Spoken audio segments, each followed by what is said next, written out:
not the dead, rather the living.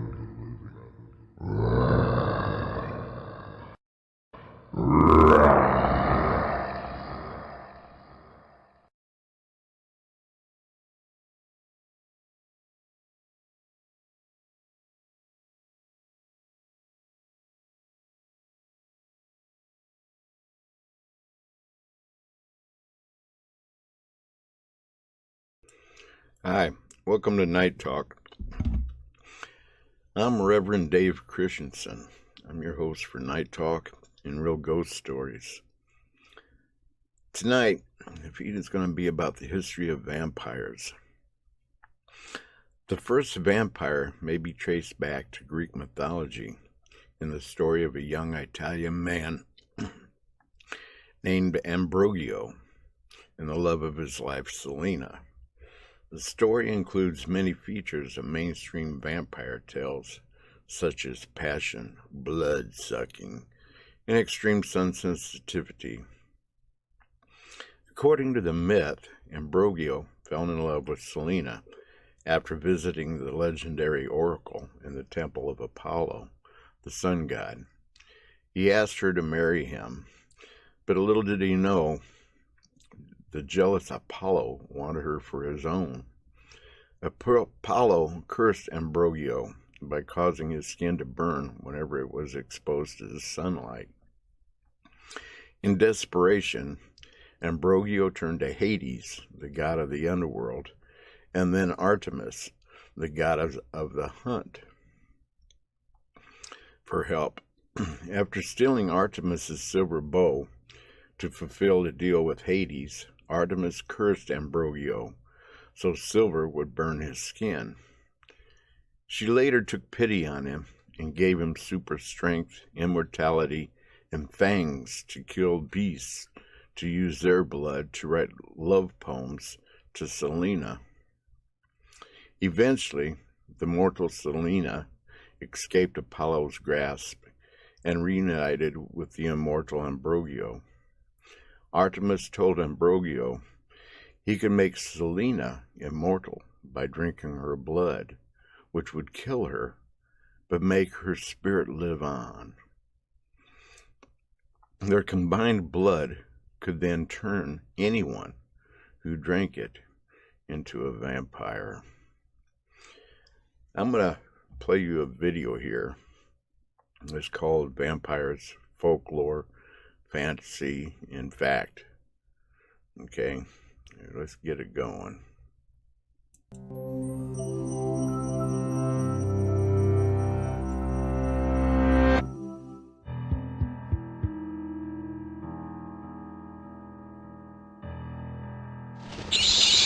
Good evening. What's the matter? Are you afraid of vampires? No need to worry. I'm not staying for dinner. I'm here to guide you through a brief history of vampires, illustrating how our image has changed from a shambling corpse to the dapper gentleman you see before you. Vampires are nearly as old as you humans. Stories about us revenants appear in cultures extending as far back as prehistoric times. But we weren't called vampires back then, and most of us did not look the way we imagine vampires today. Far from it. For example, the Mesopotamian Lamashtu was a creature with the head of a lion and the body of a donkey, and the ancient Greek striges were simply described as bloodthirsty birds. Others were even stranger. The Philippine manananggal would sever her upper torso and sprout huge bat-like wings to fly. The Malaysian penanggalan was a flying female head with dangling entrails. And the Australian Yaramayahu was a little red guy with a big head, a large mouth, and the bloodsuckers on his hands and feet. Oh, and let's not forget the Caribbean's Sukoyant, the West African Obaifo, and the Mexican Tlahelpoch. Charming, aren't they? Though they may look vastly different, all of these beings have one common characteristic. They sustain themselves by consuming the life force of a living creature. This shared trait is what defines a vampire. All the other attributes change with the tides. So, how do we arrive at the reanimated fellow you see before you? Our modern ideal emerges in 18th century Eastern Europe, with a dramatic increase of vampire superstitions. Stories of blood-sucking shadowy creatures become nightly bedside terrors. And popular folklore like the Mulo among the Romani people and the Lugat in Albania provide the most common vampire traits known today, such as vampires being undead and nocturnal and shape-shifting. You see, Eastern Europe in the 18th century was a pretty grim place, with many deaths occurring from unknown diseases and plagues. Without medical explanations, people searched for supernatural causes and found what looked like evidence in the corpses of the victims. When villagers dug up bodies to discern the cause of the mysterious deaths, they would often find the cadavers looking very much alive. Longer hair and fingernails, bloated bellies, and blood at the corners of mouths. Clearly, these people were not really dead. They were vampires, and they had been leaving their graves to feast on the living. The terrified villagers would quickly enact a ritual to kill the undead. The practices varied across the region, but usually included beheadings, burnings, and staking the body to the coffin to prevent it from getting up. Grisly stuff. But what the villagers interpreted as unholy reanimation were actually normal symptoms of death. When a body decomposes, the skin dehydrates, causing the hair and fingernails to extend. Bacteria in the stomach creates gases that fill the belly, which force out blood and matter through the mouth. Unfortunately, this science was not yet known, so the villagers kept digging. In fact, so many bodies were dug up that the Empress of Austria sent her physician around to disprove the vampire stories. And she even established a law prohibiting grave tampering. Still, even after the vampire hunts had died down, the stories and legends survived in local superstition. This led to works of literature such as Polidori's The Vampire, the Gothic novel Carmilla, and, most famously, Bram Stoker's Dracula. Although Stoker incorporated historical material like Elizabeth Bathory's virgin bloodbaths and the brutal executions of Vlad Dracula, it was these local myths that inspired the main elements of his story. The Transylvanian setting, using garlic to defend oneself, and the staking of the heart. While these attributes are certainly familiar to us, elements he invented himself have also lasted over the years. Fear of crucifixes, weakness in sunlight, and the vampire's inability to see their reflection. By inventing new traits, Stoker perfectly enacted the age-old tradition of elaborating upon and expanding the myth of vampires. As we saw, when we met my relatives, a huge variety of creatures stalked the night before Dracula. And many more will continue to creep through our nightmares. Yet, so long as they subsist off of a living being's life force, they are part of my tribe. Even sparkling vampires can be included. After all, it's the continued storytelling and reimagining of the vampire legend that allows us to truly live forever.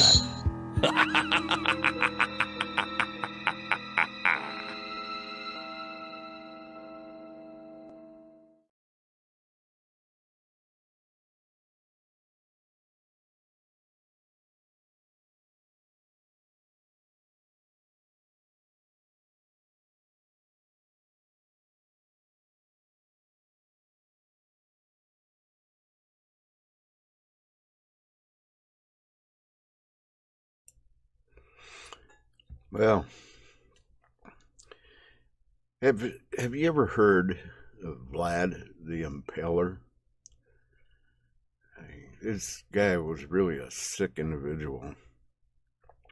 It's thought that Bram Stoker named Count Dracula after Vlad Dracula, also known as Vlad the Impaler. Vlad Dracula was born in Transylvania, Romania. He ruled in Wallachia, Romania, off and on from 1456 to 1462 AD. According to legend, Vlad Dracula enjoyed dining amidst his dying victims and dipping his bread into their blood before eating it. There was gory tales are true. Many people believe these stories sparked Stoker's imagination to create Count Dracula, who also was from Transylvania. Dracula sucked his victim's blood and could only be killed by impaling a stake through his heart. But according to Dracula expert Elizabeth Miller, Stoker didn't base Count Dracula's life on Vlad Dracula. Nonetheless, the similarities between the two Draculas are intriguing. I'm going to play you a little history, 10 facts about the real Dracula, Vlad the Impaler. Elite Facts presents 10 facts about the real Dracula. 10. Still had a thirst for blood. When we hear the name Dracula, we usually think blood-sucking vampire. Well, that's not entirely true. Although he was said to have not been an actual vampire, the real Dracula still enjoyed some of the red stuff. But instead of sucking the blood directly from his victims, he would dip pieces of bread in their blood. The 15th century manuscript, The Story of a Bloodthirsty Madman Called Dracula of Wallachia, by Mikhail Beheim, states that Vlad would invite guests to his home for dinner, and when they finished eating, he would impale them and let their blood drip on the table for later consumption. 9.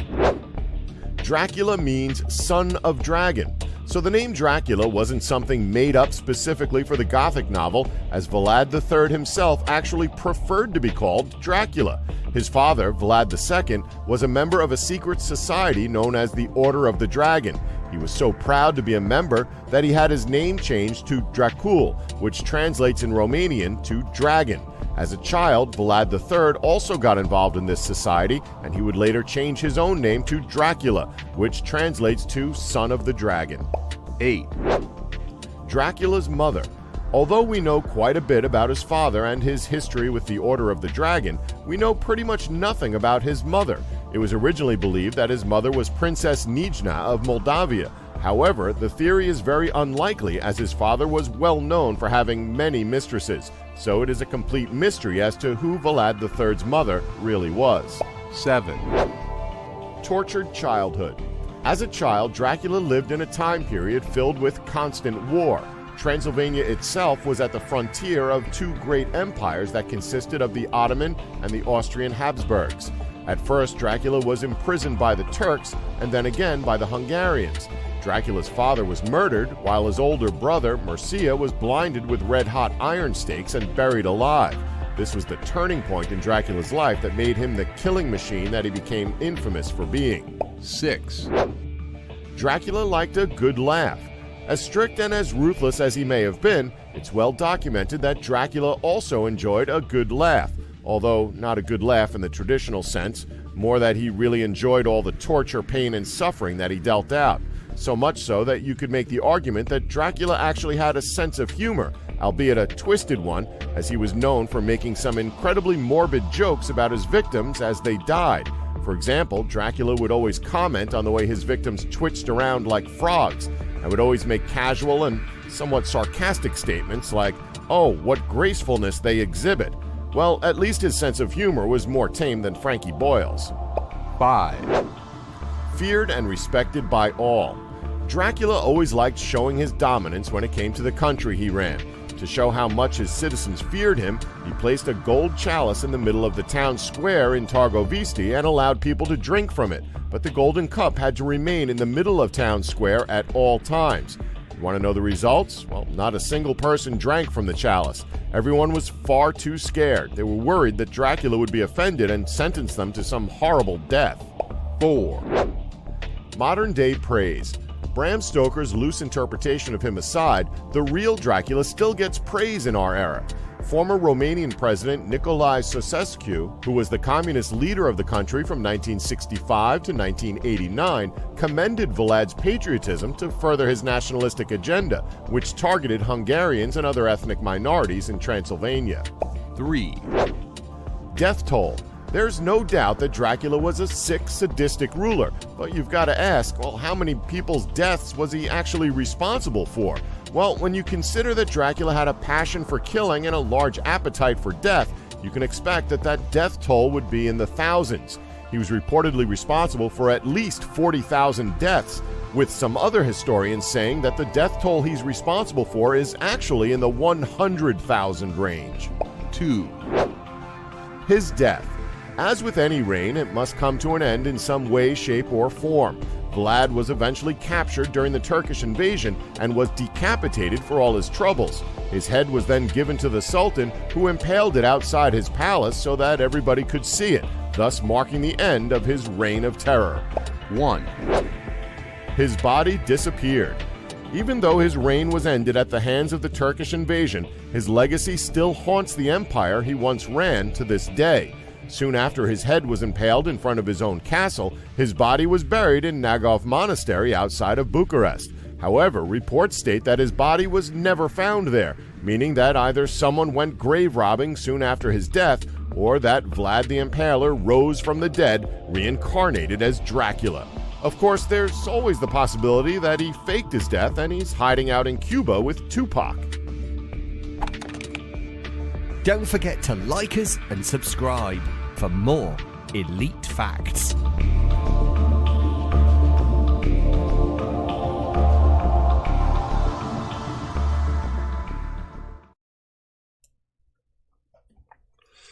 Well, did you know that there are 5 historically documented vampire stories, starting with a farmer by the name of Peter back in 1725 in a village of Kislov? I don't know.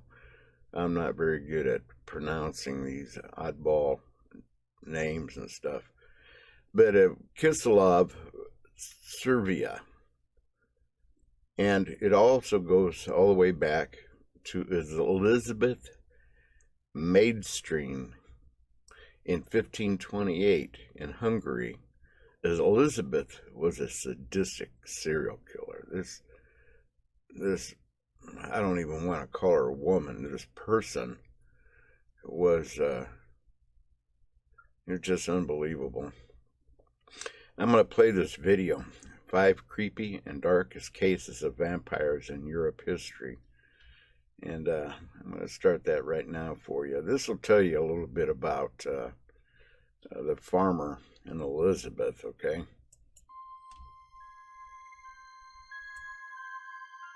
When people think of vampires, they usually think of the famous fictional bloodsucker Dracula, but there have been plenty of vampire tales that stemmed from real-life events or people.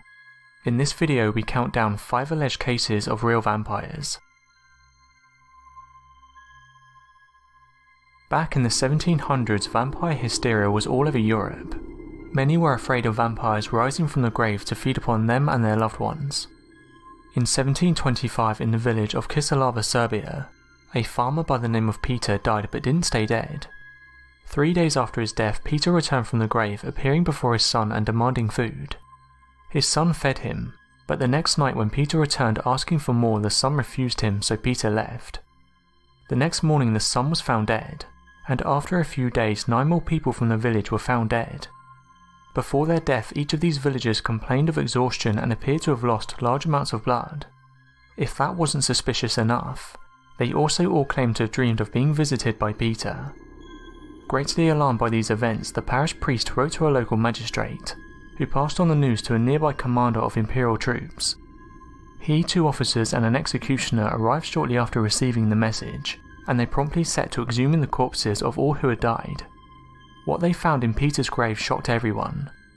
Peter's corpse was perfectly preserved and his mouth was covered in blood. After the discovery, a stake was pounded into Peter's chest. After this, they burned his body to ash and then moved on to the bodies of Peter's victims. These were reburied with the normal preventative measures, garlic and whitethorn placed with each corpse in the grave. This case begins with a herdsman named Mislatter of Blow that continued to return to the town even after his death. The undead Mislatter would wander the streets while calling out the names of those he recognised as he passed them by. Town officials felt it was needed to take out the threat, so the body of the Blow vampire was exhumed, and a stake was pounded into its heart. Unfortunately, that didn't do the trick, and the vampire returned in a horrifying state, frightening several villagers to death and then suffocating others. The vampire laughed at those that attacked him and even mocked them. Now absolutely desperate, the villagers gave the vampire's sleeping body to an executioner who pierced it with several whitethorn stakes. Once he was finished, he then burned it. While the flames consumed the vampire, suffering screams of the undead could be heard by all. In 1582, residents in a village in Silesia complained of visitations from a bad breath vampire named Canisius. Before joining the ranks of the undead, Johannes Canisius had been a respected citizen. In February 1582, Canisius was fatally injured after being kicked by one of his horses. Before expiring, Canisius lingered for several days, complaining of ghostly visions and feeling like he was on fire. According to one witness, at the time of his death, a black cat entered the room and jumped onto his bed. As befitted his civic status, Canisius was entombed near the altar of his local church, but within a few days several townspeople reported receiving visits from the dead man. All described a deathly stink and an exceedingly cold breath. This smell was believed to be intolerable. The people tolerated these nocturnal visits until late July, when they resolved to exhume Canisius' coffin and deal with his wandering corpse. They found that his skin was tender and florid. His joints were not stiff but limber and movable.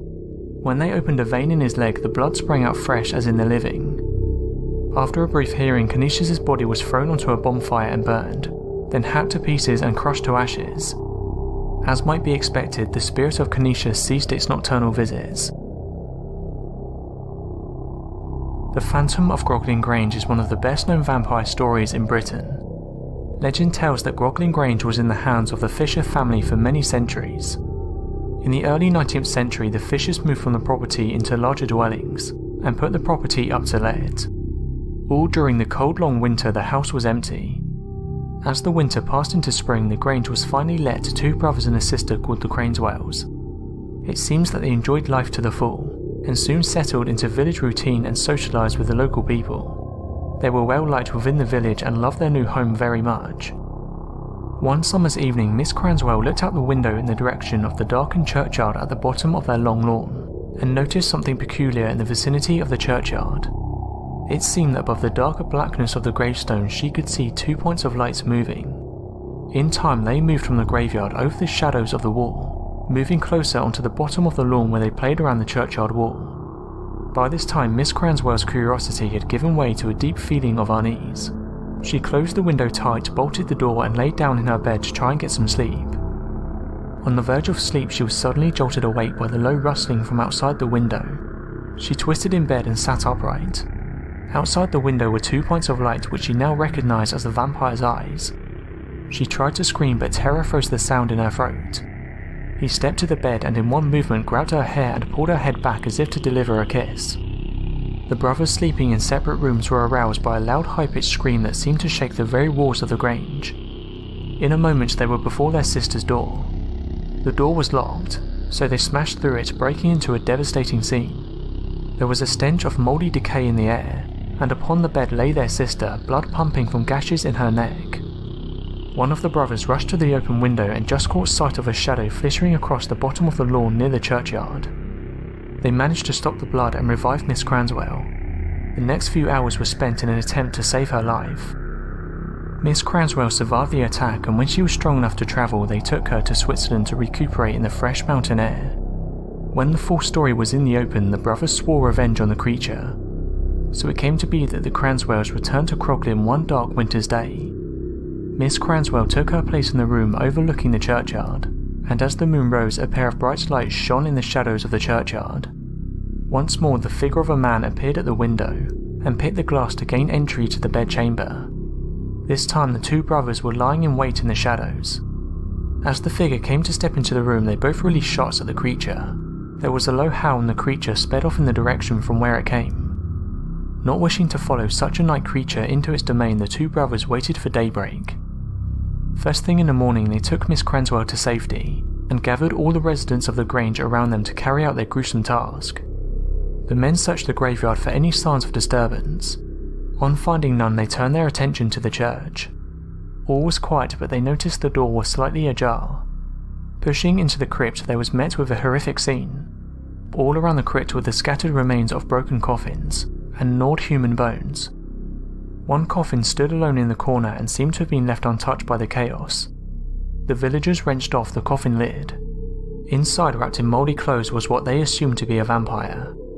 Its eyes were cold and lifeless in the daylight, but a fresh pistol wound was gaping from one of the creature's legs. The villagers dragged the coffin and its demonic contents out into the churchyard and burned the lot to ashes. Nobody seems to know where this strange creature came from, or why it had remained dormant in the centuries of peace when the Fishers lived in the property. One can only surmise that during the period of dereliction, an age-old horror was reawakened, and would not return to rest after the house was reoccupied. She has been described as the most vicious female serial killer in all recorded history.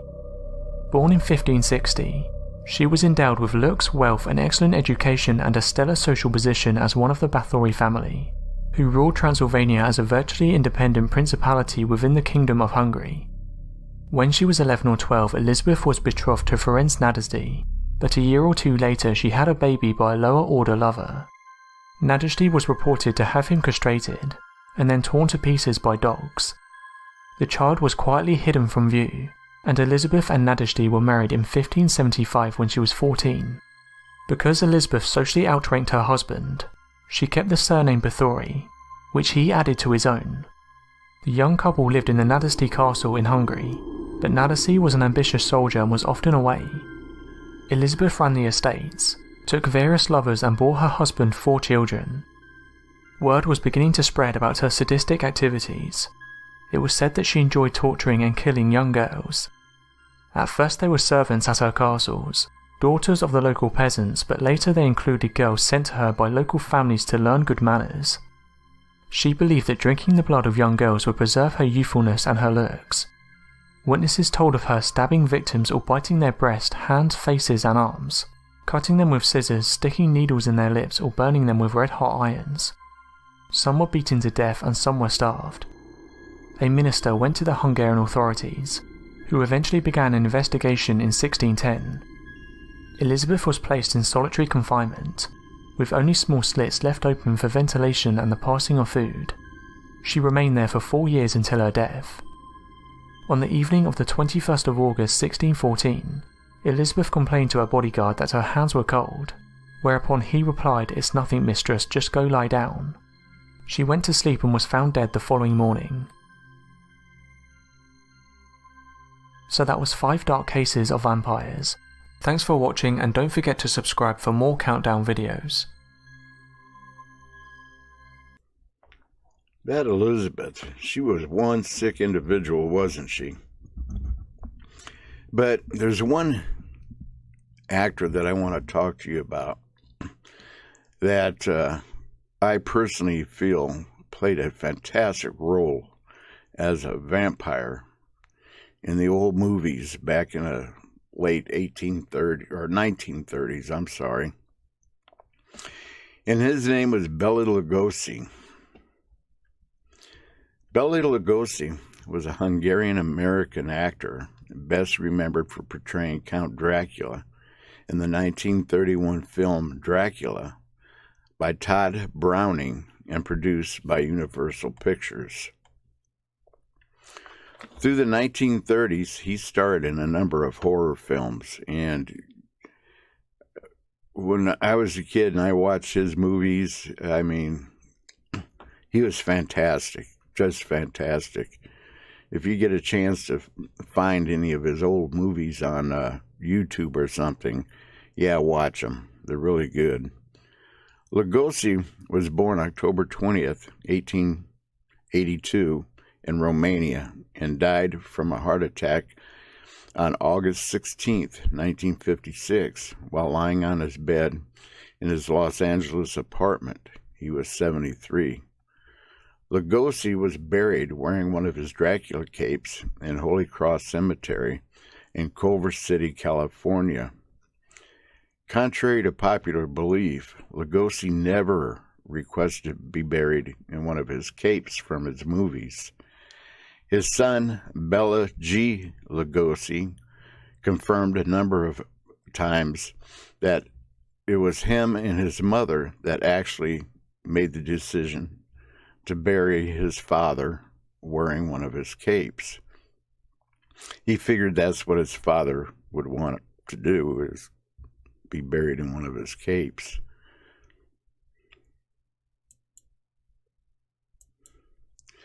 But that pretty much so does it for the history of vampires. I want to talk to you a little bit about real ghost stories and a night talk. Let me tell you about real ghost stories. Real ghost stories are actually ghost stories told by you, the general public.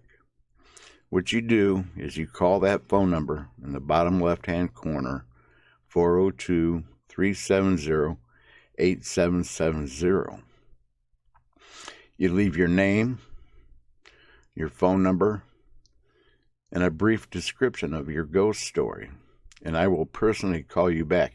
It's an automated answering machine, and it's on a computer, so I don't have access to answering it right off the bat. You know, I have to be on the computer at the time. But you can call and leave your name, your phone number, and a brief description, and I'll call you back. And that way you can tell your ghost story. And at the same time, it gives me opportunity to try to pull more out of your ghost story, more detail. It's more interesting for people to hear a ghost story than it is for them to read it. You get more out of it that way. If you're a ghost hunting group, you can call, leave your name, contact phone number, the name of your group, and you can talk about a past investigation you did or a pending investigation that you're going to be doing, or you can talk about an investigation you're currently working on. Okay, it's a great way to promote your paranormal group and get the story out. It's much, much better. So go ahead, call that phone number, 402-370-8770, and leave that information I need for me to get in contact you. Now, Night Talk is about different subjects of the paranormal. Okay, if you have any suggestions for a feed, I really need to know it, because that's a topic I can work on and dig up more information for you and get it out there so more people know about it. You can text the topic you want to talk about to that same phone number. Just send a text message saying, I want to talk about Martians. I want to talk about the history of demons or whatever. But we really need your input, okay? But anyway, I got to get out of here. I got so much things to do tonight. It's just unbelievable. I've been up now. I've had, in the last 24 hours, I've had 3 hours of sleep, so I am exhausted. I've been a very busy boy. But I want to thank everybody for joining me, and I want to thank all the newcomers to our group. So you guys have a good night, and I'll talk to you later. You're gonna come back and see us, aren't you? You better be. We need you. We gotta have you. We depend on you. Come on back and see us. Come back for our next feed. I will be watching for you.